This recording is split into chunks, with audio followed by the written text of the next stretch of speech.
It's helpful, and certainly things like natural gas, although obviously that can be liquefied and sent abroad, that tends to be a little more local, and so obviously that can have an impact.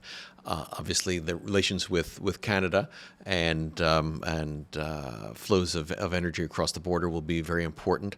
But things like the Right. war I in mean, the here in the Midwest, we depend on Canadian yes. oils. We have local refinery here, not far from Chicago, where we refine Canadian oil. So if that stops flowing, our gas prices will go up. For sure, for sure. And then there are geopolitical issues. So the war in the Ukraine.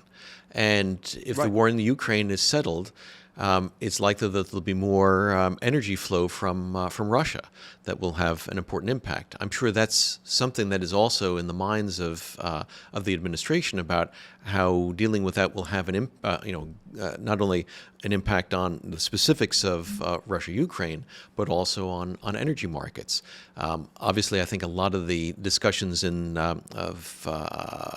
thoughts about Middle East policy are, some of them are specific to Israel, Gaza, but some of them are also, I'm thinking about, well, what will affect incentives for Saudi to produce more oil?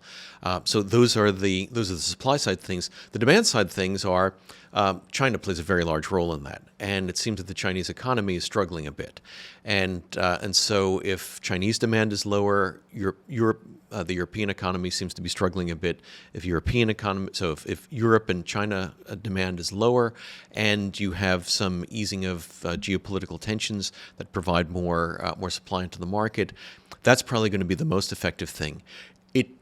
It's not something like you just turn the faucet on and so you can have a lot more energy coming out of the U.S. It takes time to do the investment and have the flows, and also some of the shale boom.